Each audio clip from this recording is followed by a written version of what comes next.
सालोम अल-मसीह मुसलमानों की एक बीमारी है और वो बीमारी यह है कि हर जगह मोहम्मद को खोजते हैं और उसे साबित करने का जी तोड़ मेहनत के साथ न जाने कितने प्रकार के झूठ बोलते हैं।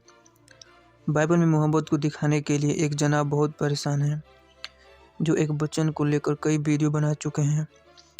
वह सदाब अहमद ज़बरदस्ती उस बच्चन में मोहम्मद की भविष्यवाणी साबित करने पर तुला है और अपने मन से कोई 8 पॉइंट लिखा है और वही दिखाकर साबित करने का प्रयास कर रहा है। देखो इसमें मोहम्मद की भविष्यवाणी हुआ है। तो दाऊद फिट हो रहे न्यूजीलैंड में? नहीं फिट हो रहे, खत्म हो गया। मैं आपसे ये कह रहा समझ रहे हूँ कि आप जो है ये कि शरीयत मिलेगी, ये बाइबल में से दिखाएं। बाइबल में लिखा हुआ है। अरे बाइबल आपने अभी बोला पहले, अब आप वर्ड को चेंज कर ले रहे अपना। ठीक, मूर्खता की भी हद होती है। उस वचन को देख लेते हैं। deuteronomy अर्थात व्यवस्था विवरण अध्याय 18 वचन 18। इसलिए मैं उनके लिए उनके भाइयों के बीच में से तेरे समान एक नबी को उत्पन्न करूंगा और अपना वचन उसके मुख में डालूंगा और जिस जिस बात की मैं उसे आज्ञा दूंगा वही वह उनको कह सुनाएगा। यदि हम इस वचन पर गौर करें तो आने वाले नबी की कुछ विशेषताएं लिखा है। नंबर 1, मूसा के समान अर्थात चमत्कार करने वाला। नंबर 2, अपना वचन उसके मुख में डालूंगा अर्थात परमेश्वर उसे शब्द देगा बोलने के लिए। नंबर 3, जिस बात की मैं उसे आज्ञा दूंगा वही वह उनको कह सुनाएगा अर्थात परमेश्वर जो बात उस नबी को कहेंगे वही बात वह लोगों को कहेगा। यह विशेषता किस पर पूरा होता है उसके लिए पढ़ेंगे यूहन्ना अध्याय 12 वचन 49। क्योंकि मैंने अपनी ओर से बातें नहीं की परंतु पिता जिसने मुझे भेजा है उसी ने मुझे आज्ञा दी है कि क्या क्या कहूँ और क्या क्या बोलूँ। एक रेफरेंस और पढ़ेंगे यूहन्ना अध्याय 6 वचन 14। तब जो आश्चर्यकर्म उसने कह दिखाया उसे वे लोग देख कर कहने लगे वह भविष्यवक्ता जो जगत में आने वाला था निश्चय यही है। सो यदि यहाँ यीशु को चमत्कार अर्थात आश्चर्य कर्मों को देखकर यह स्वीकार कर रहे हैं मूसा ने deuteronomy 18:18 में जो भविष्यवाणी किया है वह यही है। हम इस वचन को संदर्भ में पढ़ते हैं और यह वचन शुरू होता है व्यवस्था विवरण अध्याय 18 वचन 15 से। तेरा परमेश्वर यहोवा तेरे मध्य में से अर्थात तेरे भाइयों में से तेरे समान एक नबी को उत्पन्न करेगा, तू उसी की सुनना।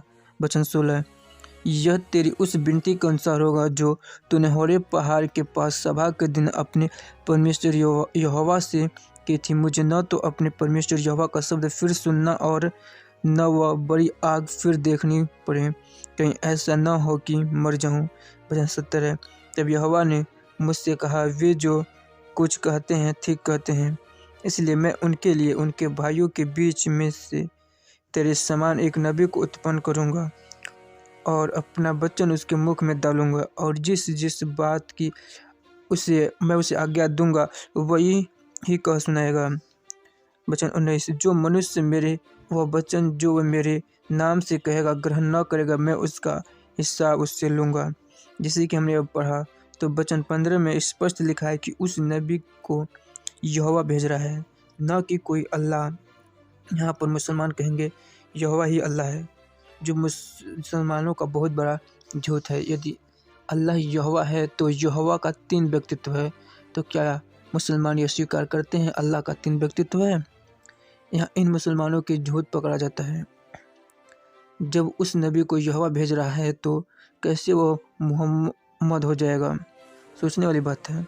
इसी वचन में यह भी लिखा है वह नबी मूसा के भाइयों अर्थात इजराइलियों में से होगा। तो क्या मोहम्मद इजराइली था? कदापि नहीं, जबकि मोहम्मद तो अरब के कबीले से था और मुसलमान यह मानते हैं मोहम्मद इस्माइल के घराने से था, जबकि मूसा तो इसहाक याकूब के घराने से था। तो कोई सवाल ही नहीं उठता है कि वहाँ पर मोहम्मद हो सके। व्यवस्था विवरण अध्याय 18 वचन 18 में मोहम्मद की भविष्यवाणी की हो। यहाँ पर मुसलमानों का पूरा दावा गलत व झूठा साबित हो जाता है। आगे बढ़ते हैं। जनाब सदाब अहमद के कोई 8 पॉइंट हैं जो वो खुद लिखे हैं जिसमें मोहम्मद को फिट करते हैं। यह इनके 8 पॉइंट हैं। अब हम भी ऐसे ही 16 पॉइंट लिखता हूँ और देखते हैं कि क्या मोहम्मद इस पॉइंट में फिट होता है कि नहीं। नंबर 1, परमेश्वर ने मूसा से आग के रूप में बात किया। निर्गमन अध्याय 3 में हम पढ़ सकते हैं। तो इस पॉइंट में मोहम्मद से कोई आग के रूप में बात किया, कोई नहीं, ऐसा कहीं भी नहीं लिखा है हदीस या कुरान में। नंबर 2, मूसा की माँ मूसा को जन्म के 3 महीने बाद नदी में बहा दिया। निर्गमन अध्याय 2 में हम पढ़ सकते हैं। कोई मुसलमान बताएगा मोहम्मद की माँ मोहम्मद को कब और किस नदी में फेंका था, वो तो बताए।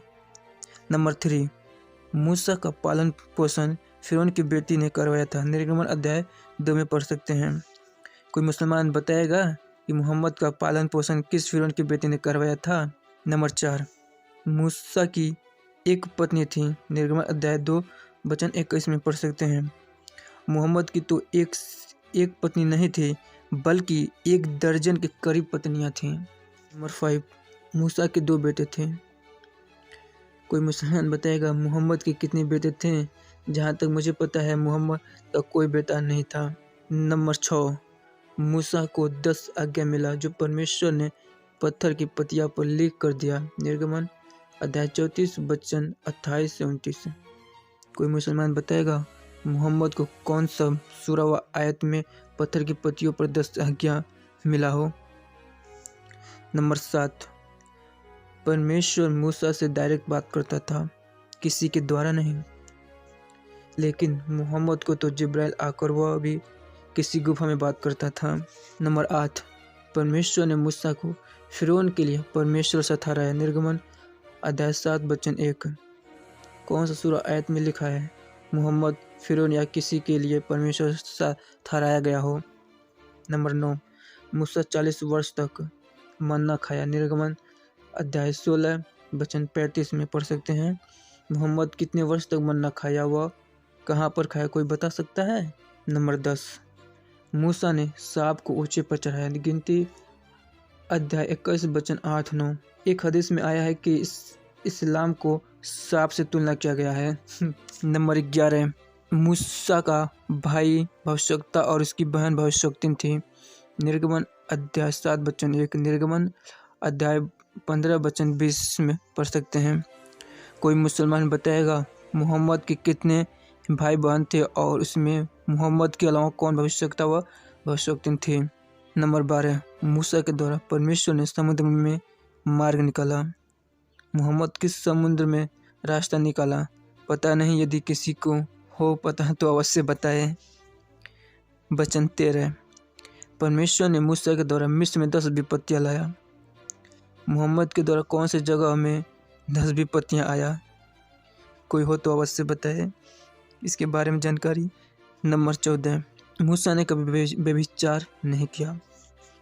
मोहम्मद का पूरा जीवन व्यभिचार व लौंडियाबाजी में गुजरा और मारिया कुर्तिया के साथ मोहम्मद को व्यभिचार करते किसी ने देख भी लिया था। और यह सदाब अहमद व्यभिचारी मोहम्मद को मूसा के जैसा बता रहा है। नंबर 15, मूसा कभी किसी की पत्नी का लालच नहीं किया। मोहम्मद का स्वभाव ही था स्त्रियों का लालच करना और मोहम्मद अपनी बहू से ही शादी कर लिया था, इतना बड़ा लालची। नंबर 16, मूसा की कब्र के बारे में कोई नहीं जानता। मोहम्मद की कब्र के बारे में सब जानते हैं कि उसका कब्र मदीना में है। सदाब अहमद अपने 8 पॉइंट में मोहम्मद को व्यवसाय विवरण 18 में साबित करने के लिए जी जान लगाकर झूठ बोला। वैसे भी व्यवसाय विवरण 18 में मोहम्मद का दूर दूर तक कोई नाता नहीं है। और मैं 16 पॉइंट लिखा और भी लिख सकता हूँ, लेकिन 16 पॉइंट ही लिखा है जिसमें मोहम्मद किसी भी एंगल से फिट नहीं होता है। यदि कोई हो तो फिट करके दिखाए।